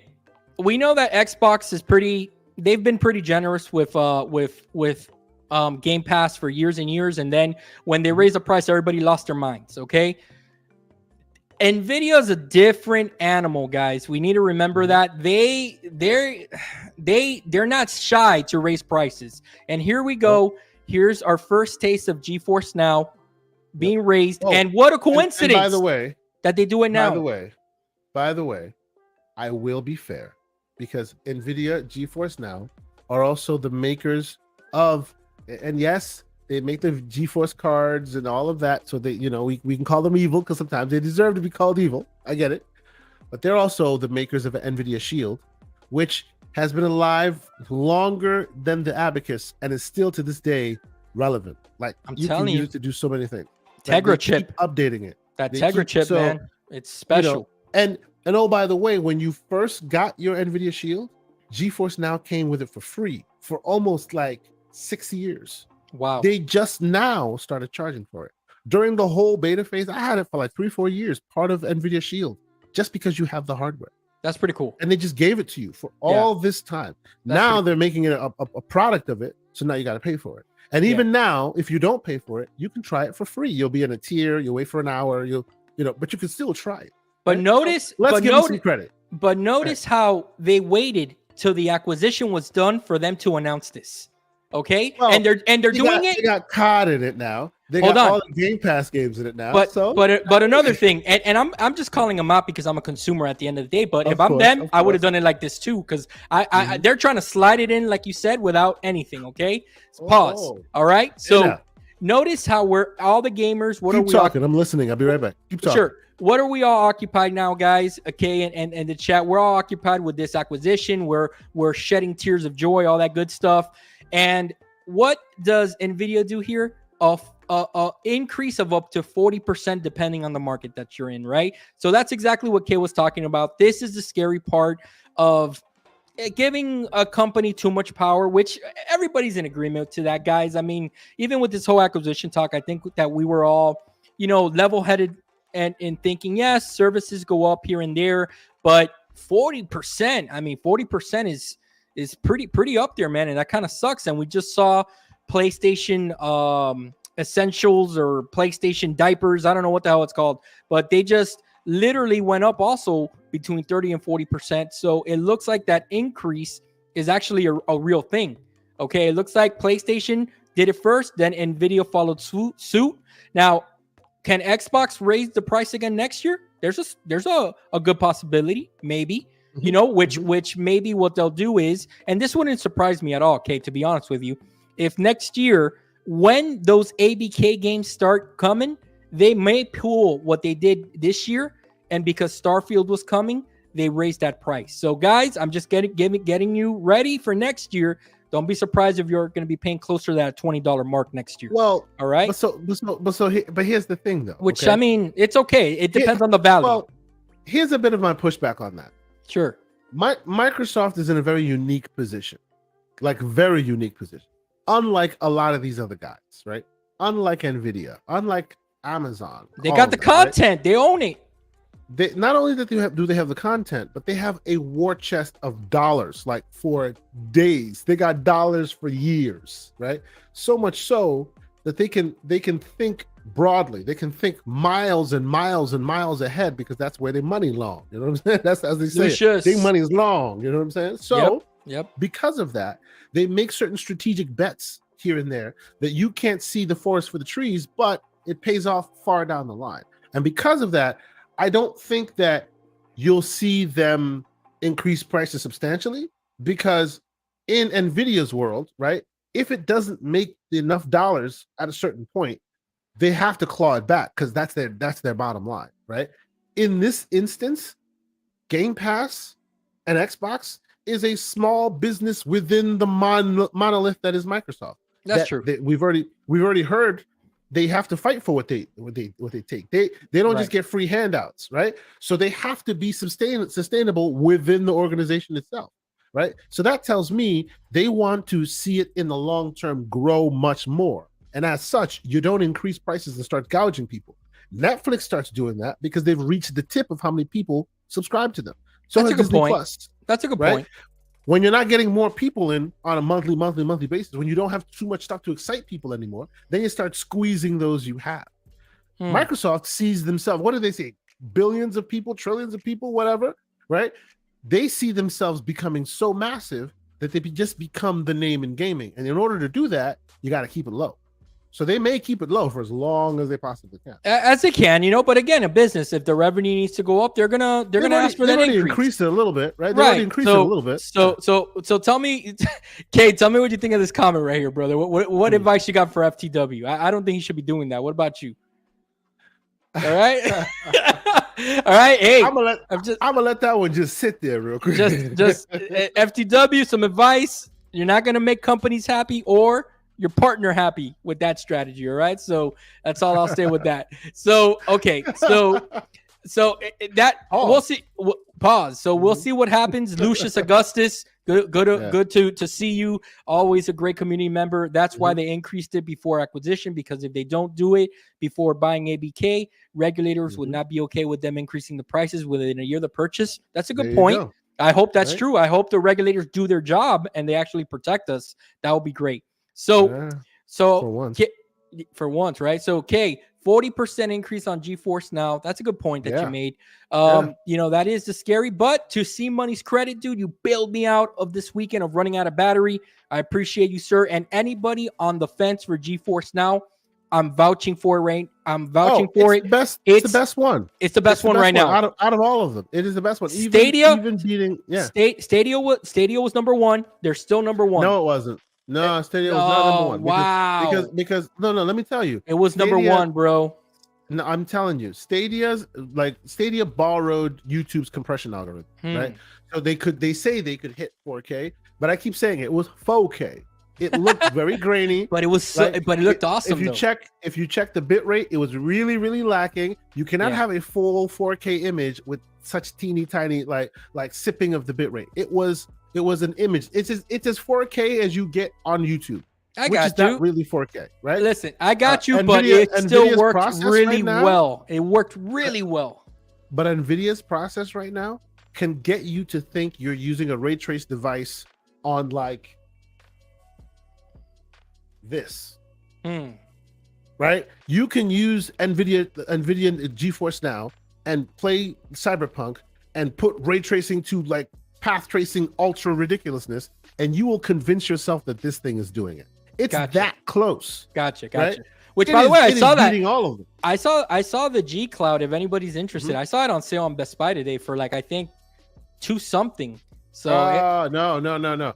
I want to hear that number start with 1 whatever. If it's 1 anything, jump for it. Yeah, but still, it was still like $2.19 or something like that. It's pretty good. Not too bad. But you know what I still got, Kate? $1.50. Go ahead. Kate, do you still got your? Do I have it here in my drawer? No, I don't have it here. I must have it in a bag somewhere. Do you still got your Stadia controller, dude? Because I still got the controller. I still got the clip. Wow. That went on the somewhere over there. Yeah, let me tell you, that Stadia controller is pretty solid. It's a decent controller. It's a decent controller, and with the little attachment that came for your phone, dude, I was playing Destiny 2 on that thing like crazy, and it was a great experience. All right. Yes. So okay, we're about an hour 14 here. Our guest still hasn't joined us. Don't worry about it. Yeah, let's see if hopefully we'll get joined by a special guest that we have lined up here, and then okay, let's move on to the next. Let's move on to the main event, man. That I know that this is a PC show, and so we're gonna go real on the baseline of that emulation line. You know what I'm saying? Okay. So we started the show talking about it because we've kind of tackled the two topics, but I want to hear. I know I got a lot of Xbox peeps out there listening to us in the chat. Kay, what do you think about the comment that I made? Give me some feedback on what you think, and I want to hear what the chat thinks. After playing after my revelation of that, I think that Nintendo should actually be the ones to purchase Sega. That I think that for the good of the IP of Sonic, I think that Nintendo would do wonders with that IP compared to Xbox, where again, I'm not throwing shit at Xbox. I think that Sega and Xbox can have a beautiful relationship just like they're having now. I think Xbox can take them up another notch, but to get to the top where I think Sonic deserves to be, it needs that Nintendo touch. That's just me, man. I thought of this yesterday. I've been playing both games. Am I crazy here, dude? What's going on here? So I think virtual tomatoes, guys. Throw the virtual tomatoes, guys. Come on, I'm ready for them. I speak for myself and I speak for the chat when I say you're drunk. Go home. How about this? Bruh. Exactly. Yeah, that's better. That's better. All right. No. So you guys. So okay. No, okay. Jokes aside. I see where you're coming from. Okay, I do see that if you've played 2 certain new upcoming games, and I'm gonna keep it a buck. Jokes aside, if you've gotten your chance to try 2 future releasing titles from these 2 platforms that we're discussing, right? Which you can go to Target if you want to try one of them. You can go to Target. They have it there. Yeah, they have it on display. That's right. Okay. But if you've gotten your chance to try it out for yourself, you will then see that these two products are at the height of their powers, right? I was explaining it to Boom, right? And I use some hyperbolic terms, but which I don't really mean, but follow me this here, right? Go ahead. This is a recreation of Baldur's Gate 3 and Starfield. A game of the year versus a game of the generation. Right? Now I'm not saying yes, you are. You said it. It's on record. Sonic Game of the Year. I'm not you heard it from his lips. Sonic is game of the year. I'm clipping it. I'm clipping it. Because it is definitely not that. But it is the best Sonic game since Mania. I agree. It is. It is a great Sonic experience. Like it hits on all Sonic cylinders. You know, I like it. I like it better than Frontiers. Than a certain Frontier game. There you go. Right. Yeah. It's hitting on all specific cylinders it needs to hit on to make people excited about that IP. There are conversations about it being a little slower than it should be. I can hear that, but still, by and large, I think it's a great experience. But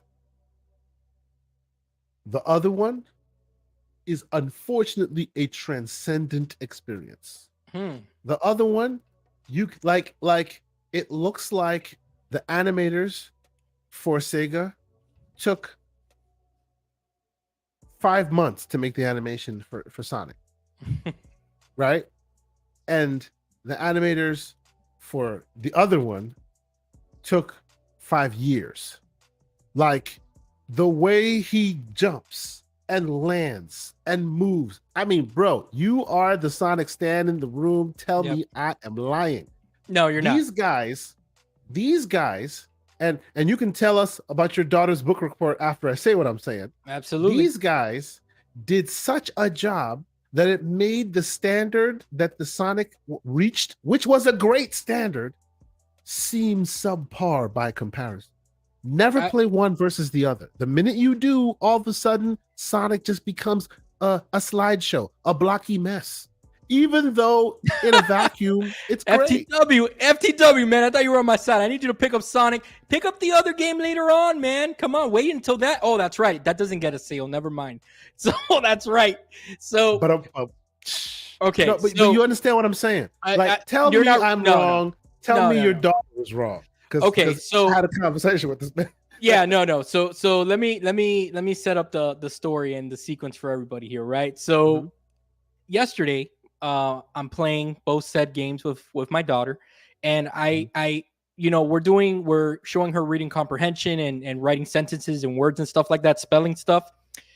And I go to her. I wanted to have a little bit of fun, but I also wanted to get But I also wanted to get my game on. You know what I'm saying? But I turned it into an assignment for her, right? Of course, gaming dads out there, you know what I'm talking about. Yeah. Okay? Salute to the gaming dads. You know, of course. So I told my daughter, this is what I want you to do. I want you to play both games for about half an hour each. I'm gonna time you.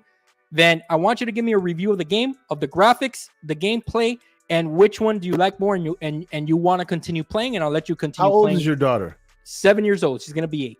Okay. So creating a journal, and mind you, she likes. Let me preface this also saying she likes Sonic more than Mario. She likes both, but she likes Sonic more than Mario. And actually, she likes Knuckles more than Sonic. Okay. Oh, so she really has taste, is what you're saying. Yeah. And my wife does as well. You know, I'm the. So you're the only scrub in the family. That's pretty much. Pretty much. So then, what's this called? So then. You know, she plays for about half an hour. I come back in and I go, all right, you ready? She finished both games and I go, all right, graphics, give me what you got. She goes, well, Daddy, I have to say that the Sonic game looks really good. No, FTW, she's been influenced, but this is going to surprise you, okay? Even for a 7-year-old, okay? She said, Daddy, the Sonic game looks awesome. I really like Chunky Sonic because she's like me. That's her favorite Sonic, Chunky Sonic.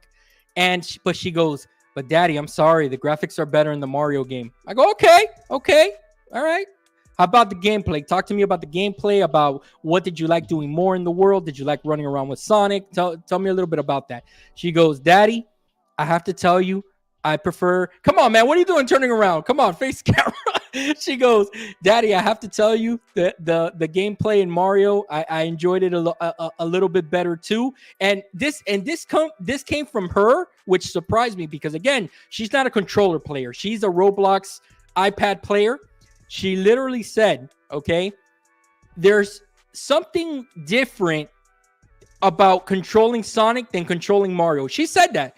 And I was like, okay, I see. And FTW is laughing there, okay? And then the first thing I did was I told her, look, go in your room. You're punished for a week. No, I just play. I didn't say that. So then I was like, all right, mama. So she kept, and then the final question, which one do you want to keep on playing right now? She told me Mario. She broke my heart, man. But again, I never, not since day one did I ever argue that Sonic was going to be a better game than Mario. I just said that I believe that that Sonic was going to outsell Mario in the first month due to the different SKUs, due to the type of game it was. It's a 2D Mario. Mario's running, coming with a lot of, momentum from the two movies. More kids know who Sonic is now, etc., etc. You need to give it up, sir. Listen, man. Lost, sir. Listen. And Grumpy's coming for it too. Sonic is just a bad pinball game. That's actually one of my favorite ones. Sonic Pinball is awesome. So that is painful, sir. Painful. Right here. So let me go back now, okay, to why I think these are the reasons why. And just Pixel G, you bring up a good point that you would want just Nintendo to handle the cartoony IP. I get where you're coming from that, because that's kind of like my thought process with this. But remember, the Switch 2 is coming up, which is going to be more powerful. So your Yakuzas of the world, your Total Wars of the world, we're not really going to have to worry about those games if we really think about it. Okay? You forget how soon we gamers forget. The Abacus was obsolete the second it was spit out. You think Nintendo's going to show up and be like, hey, we got a space age thing. You'll be lucky if this thing it's as powerful as this thing. That's what you're lucky about. The only thing that I will say, and this is because, guys, just the way that I'm digesting these games. Look, I'm an Xbox guy. We all know that. And the day that it gets announced, I'm going to be happy, okay? But I just, for the sake of the IP, because I love Sonic so much. You think Nintendo could make a better Sega game, a better Sonic game than anybody else? I think that they are the ones that can only give it the missing ingredient to take it to the next level where it needs to be, where it deserves to be. And then just the same way that Nintendo, they have a Peaches game coming out, a Captain Toad game coming out. You're going to see, for people like you, you're going to see a Knuckles game, very high quality. Okay, you're going to see an Amy game, very high quality, etc., etc., etc. And that's why I think that the Nintendo-Sega relationship is one that should maybe, maybe that's the one that makes sense. Here, what we've learned here, ladies and gentlemen, are two things. Here we go. One, Mr. John Wolf was in a little too much over his skis. No, not at all. Not at all. Hold on, let me finish. And he has been so bamboozled, so flabbergasted, that he now must turn traitor on his own team. Listen. In order to justify the fact that Mario Wonder, Elephant Tusk Mario, about to stomp on the listen rap. It's not about that. It's not, but it's not. Listen, it's not about that. The man that will be in he will be in the bank. They have him surrounded. He will not put down his weapon. It's not admit that he's wrong. It's not about that though. But hold on, it's not about that, because I like I said earlier, and I told you in text message, I do think that Mario so far, about 4 hours in on both, Mario is the better game. But I also realized, even if Mario wasn't the better game, it would squash. Hold on a second. But where I'm going with this is that I had a revelation during my playthrough of both said games. Okay, Mhm, and what that mhm. revelation was, number one, that I love being on PC to be able to do this, playing both games, glorious 1440. But the revelation Okay, was not, hey, Sonic sucks. No, it's no, I need Nintendo to no, make Sonic better. listen. If you love Sonic, you gotta let him go. If you love Oh my Sonic, you God. gotta let him go. Hear me out. If you for the He's good of throwing Sonic to for the the enemy. guys, look, and again, this isn't a console war type thing or anything like that. This is just being real. Uh-huh. Spider-Man 2 is about to release on Friday, and Spider-Man 2 is going to be pretty damn epic. Okay, Insomniac with the Spider-Man license just makes sense. Aren't we sitting here happy today that Insomniac ended up with that IP? Because, or else we wouldn't have gotten Miles or Spider-Man. Read that Grumpy Shawn message real quick. Ooh, Just read that. Mario is a Floyd Money Mayweather of gaming. Damn. Like, yeah, but Sonic is a Logan Paul. You know, all. he kept up with him, man. He kept up with him, all right? And when nobody gave him a chance, all right?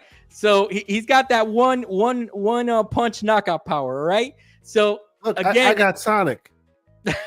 He's the blue rat. Is that a Sonic. Furby, Oh man? my What the heck are you doing to me, man? My daughter's Furby. She keeps it in my office. How about you read goodness. this one right here? How about you read this one? Look, we got a.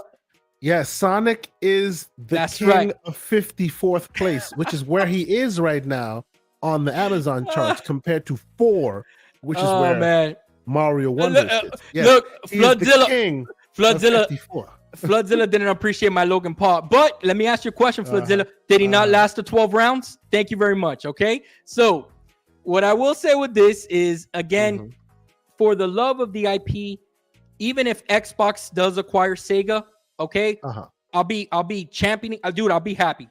But in the back of my mind, I would hope that they make a deal with Nintendo so that there could be what I want, the same way that I want a Halo Doom crossover game, that just needs to happen in our lifetime.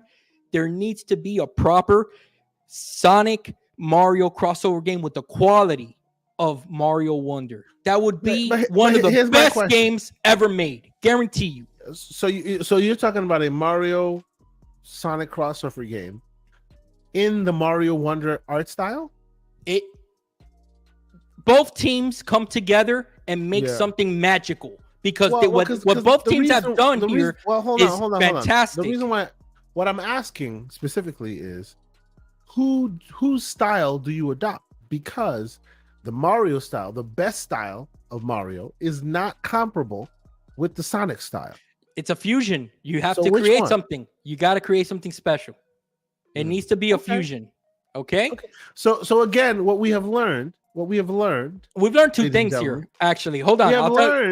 I'll tell you what the second thing is after you tell me. What's the thing that we've learned? Go ahead. We have learned that instead of Mr. Everborn Saga, Everborn Saga, which this is where the Freudian slip is. I want to see what he's the same thing here. Listen, right? Everborn. I'm going completely away from him because I know he wants Xbox. He's not even thinking about. He didn't even answer me on our DM because when I put that out there, he's like, I'm not even going to answer, and that's okay. For the good of the IP, brother. If you love the IP, listen to what I'm saying. That's all I'm saying. Okay, so where are you going with it? Okay.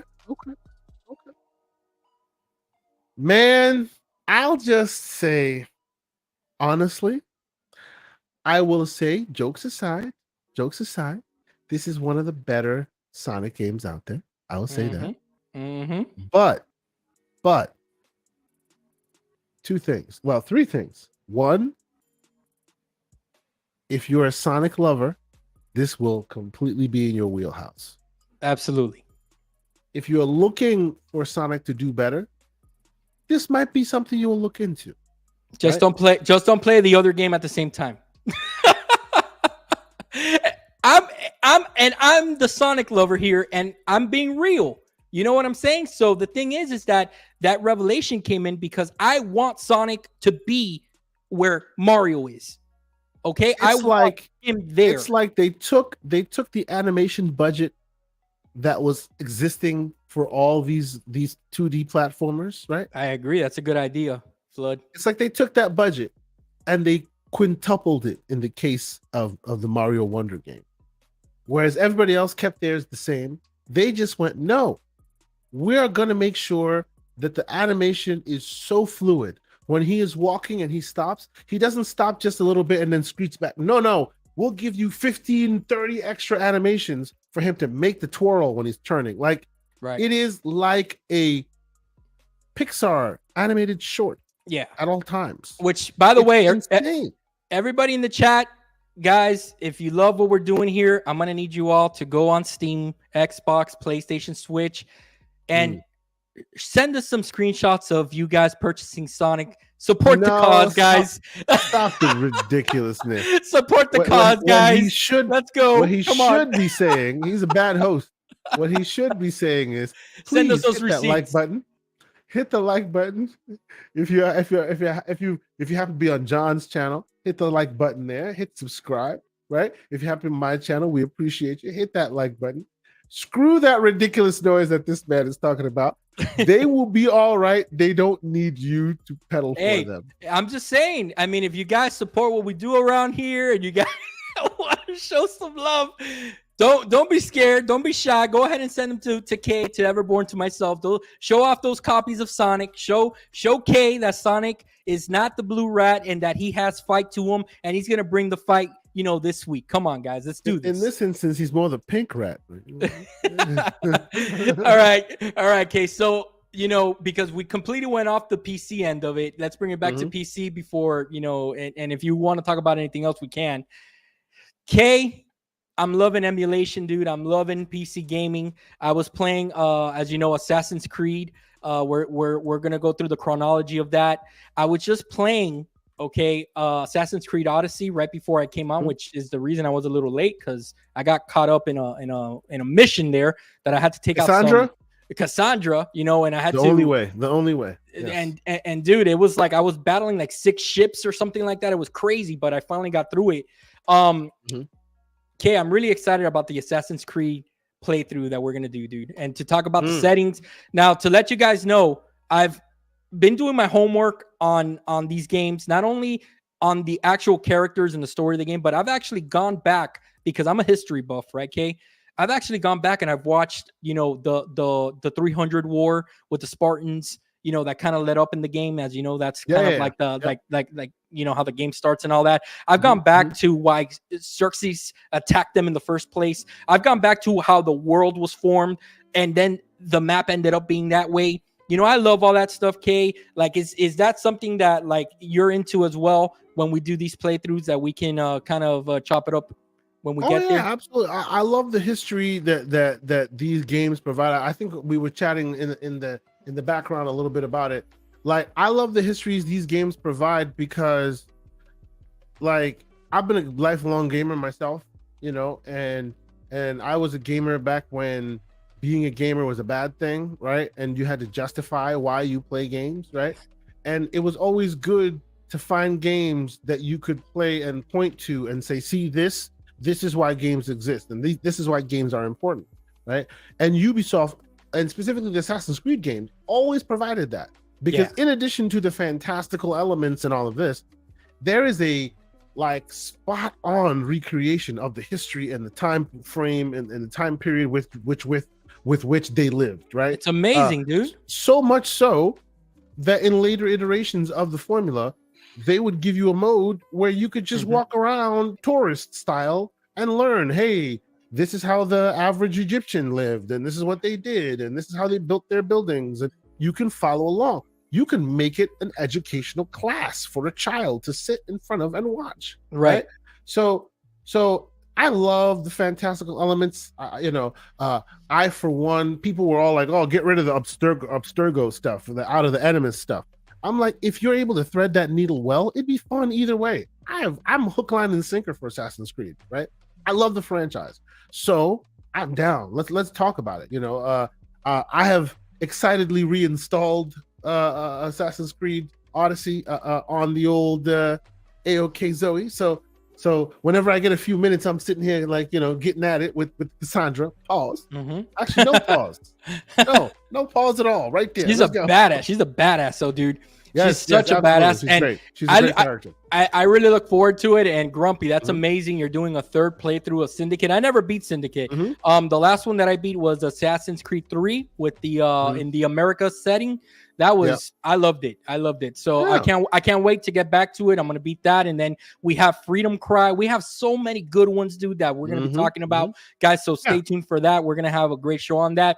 Okay. So before we go though, because I got something too. You do okay. Yeah. I did want, and I got an update from our special friend who wasn't able to make it today. Issues in the background. No worries. Okay. No worries.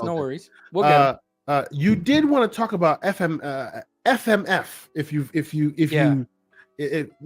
I wanted to pick your brain about it, right? And I wanted to hear some thoughts from you about it being out there and what we should think about it, because I kind of think that it should be available everywhere so far, but you may not be experiencing that. Am I wrong? Yeah, because I actually saw this morning that the update, that the beta had come out. So I was excited because it said 6,000 serious cards are going to be able to take advantage of the beta. And since I have the Asus ROG Ally with the eGPU, that's the 6850 or something like that. I don't know the number of it, but I was like, okay, so I have a 6800 card. I should be able to use it. When I went to download the beta, it told me that unfortunately it's not supported because it's looking at my onboard graphics APU instead of onboard card instead of the eGPU. There you go. I'm stuck. I have to wait till the new year. But if there's anybody in the chat that has used it, hit us up, guys, on Twitter. We'll be really interested to know how what you guys think. Has it improved your performance on games? How's it looking, guys? So, and if you don't know what it is, we're talking about it's fluid motion frames. Fluid motion frames using basically an AMD card. Basically, and it's not, is it? Yeah, it's fluid motion with using AMD card. Basically, AMD's answer to DLSS, but not using hardware. Yeah. So we'll see how that works out. And another AMD update. So yesterday I played the Modern Warfare 3 beta. Okay. Yeah. Tell me how that went, dude. FSR 2.1, tasty. 1440p, high settings. I was averaging about 120 frames. So that game is looking like it's going to be well optimized, which that's something, we didn't even talk about it, the ABK deal. Okay. That ABK and the quality, man. Let's finish up on that. Yes. Yeah. ABK and the quality, man, they're up there. I'm super excited for what Blizzard ABK is going to do for the Xbox brand, for the Xbox brand of PC gaming. Now we know that all those games are going to be in Game Pass. Look, as a new PC player, guess what? I've never played World of Warcraft. I've never played that before. So if they were to, number one, release it on console, I think that'll give it a new resurgence. I think that'll be awesome. And number two, if they were to include the subscription in Game Pass, I'll give it a try, even if it's just for a month, 2 months, 3 months, whatever. Yeah, just to give us a taste for it. That'll be awesome. But I wanna know, Kay, two things before we go. Number one, we've talked about the ABK deal to exhaustion, so not really about what it means or anything like that for Xbox and all that. How long? Let's talk technical here, okay? Because this is what we do here. We do know that I love my launchers, right? Okay, I love my launchers. So launcher lover over here. Yeah, launcher lover number one. Yeah, as we speak right here, we are looking at BattleNet. Okay, BattleNet is obviously where all the Activision Blizzard stuff, launcher, where it lives. Then they've been good about bringing stuff to Steam and stuff like that, But how is this integration going to work in your opinion, Kay? What's going to happen here? Is it going to be, because in my mind, the only thing that I can think of is that it's going to be kind of like how it exists now, that when you're in the Xbox launcher and you turn on Assassin's Creed Odyssey, then the Ubisoft launcher needs to launch, and that's how you're going to get your game. Do you think that we're looking at the same thing here, or are they going to actually incorporate the games into the Xbox app, or what's going to happen here in your opinion? So in the short term, you may get dumb stopgap solutions that you're describing, right? Where one launcher leads to another launcher. In the Ubisoft and in the EA example, that's probably the only way you got them to play ball, right? Oh my God, are you seeing this? That's messed up, man. Look at that face, man. Forget about it. That's a face not even a terrible. mother can love, by the way. Get that off our screen, please. Get out of here with that. Anyway, happy Halloween. Happy Halloween. Yeah, okay? exactly. So well, see, now you ruined it with what was I saying? You completely ruined my train of thought. Look what you did with the terrible image. What did you do that for? You thought you were in the Starfield again? You were landing on a planet, or what? What were we talking about? What were we talking about? Now you ruined it for me. Look what you Hey did. man, I mean, he's the one that came in here, Put man. It away. He's saying what's up, and tell me what we're talking about. we're talking about the launcher, and then you were saying that in the short term we're gonna have those stopgap solutions. Oh, there you go. Thank you. I'm listening. You see, dude, I'm listening, even though I'm laughing at the same time. I'm listening to you. You ruined my train of thought with that scary image. Anyway, so I think that in the example of EA and Ubisoft, there was just no option. Like, you're not going to get a stripped out version of their game.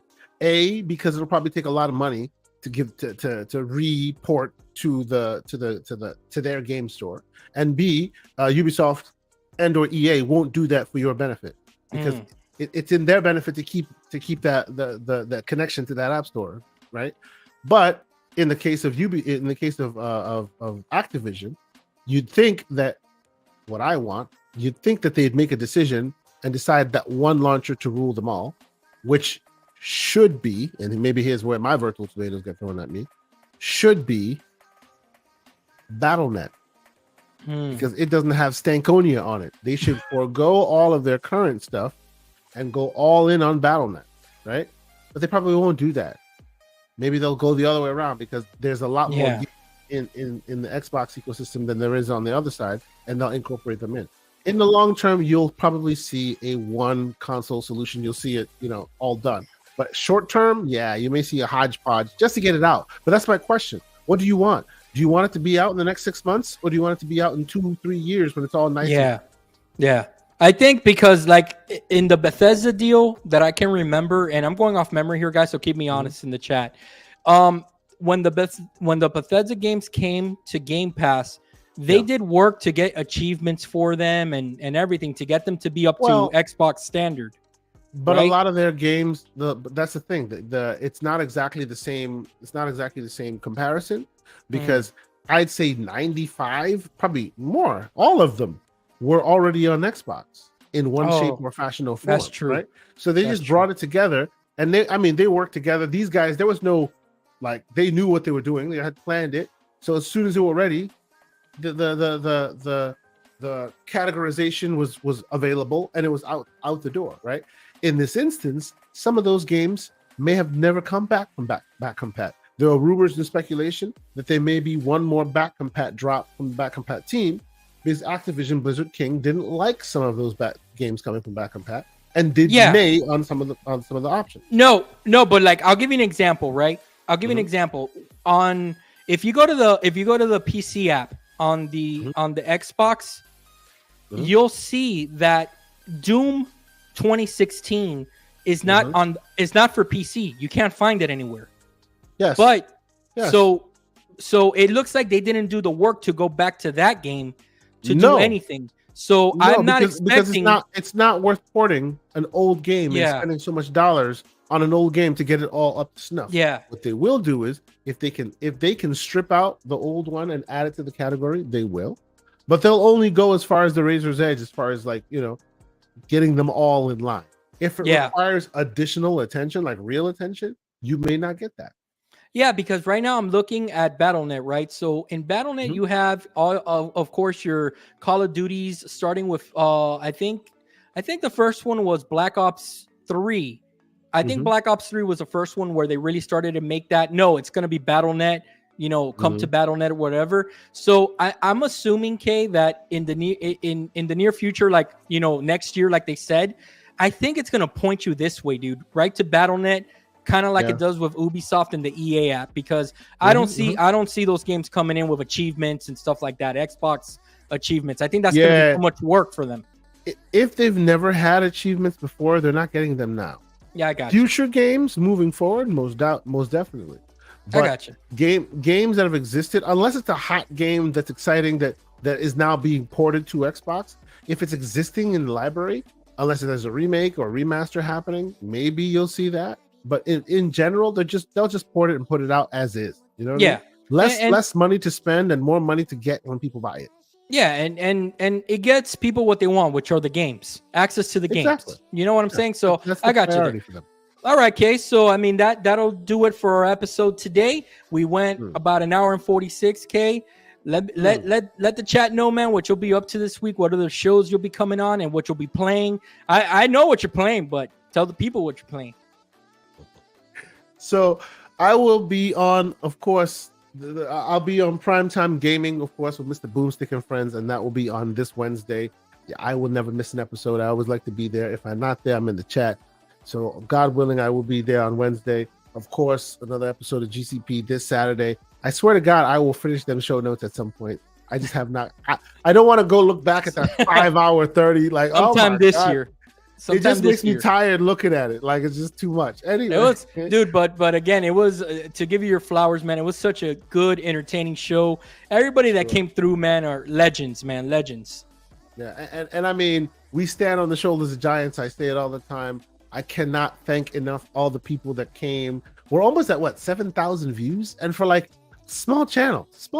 That's amazing, dude. That day alone, 100 and something 40 subscribers extra, just that day. Like, awesome. So awesome. So humbling, the support. We appreciate you guys so much. So you'll catch another episode there. We're trying to get more friends to show up, So Saturday, new episode of GCP. You might catch some new faces. Oh, look who showed up at the end of the show just to give us a special message. Come on, man. Come on, Slow-Mo. You missed our conversation. All right, go back and listen. I'm giving Morrow his props, but I still believe. So slow. Since you missed the conversation, let me just like capture it for you. He has now come to the realization that Sonic sucks, but I never said that. He's blaming Sega, and now he wants Nintendo to buy them to make Sonic better. I never said that. I said, look at Slow-Mo. Come on, man. I don't need a wheelchair. I can still walk. Thank God. All right. I don't know. I don't know if I'm gonna be missing some knees, Kay, but maybe I'll send that wheelchair over to you, okay? Because this is gonna happen. I'm gonna will it into existence. All right. Yeah. So let me the comparison I made, Slow-Mo, just so you know. Don't listen to Mr. Misinformation to my right here, okay, or to my left. I don't know which way you guys are looking at it. It's like this is like. Pretend that Sonic is like Shaq and they're trying to teach him how to shoot free throws, and that's the only thing he's missing to his game. That's all I was trying to say. The only thing missing is his free throw game, and Shaq, he'll be one of the only thing missing in his game was not free throws. Yes, it was 3 pointers for listen. 3 points to save his life. You don't want Shaq in the perimeter. You need him up close under the basket, getting rebounds, dunking the ball. All he needed to do was work on his free throws. All right, and look at Slow-Mo. Shaq, come on, man. The only thing missing. Come on, man. You guys, come on, man. Don't. I gotta take off my glasses for that one. Like, what are you talking about? All right, guys. So thank you so much for joining us, guys. John Wolf, as always. Hit me up on Twitter X. Hit Kay Asante on Twitter X, of course. Gaming Circle podcast on Saturdays. You'll catch him on Wednesday on Boom Show. Catch Slow-Mo show. Okay, Slow-Mo is gonna have the DPS podcast. Him and Forte. They put on a great show, guys. Forte's killing it with that background. Have you seen that, Kay? Have you seen his setup? Professional, dude. He's doing new things. Yes, indeed. Awesome, dude. And I'm trying. I'm getting better at it. No, I mean yours is up there too, dude. Better than my whatever I have here, rainbow thing going on. But we're doing it. And Slow-Mo always brings the heat, man, and the great takes on his channel. Check that out, guys. And for everybody in the chat, we appreciate you. Another week, guys, in the books. Next week we'll be back. We're gonna have some good conversations, guys. And until then, keep it gaming, guys. All right. Peace.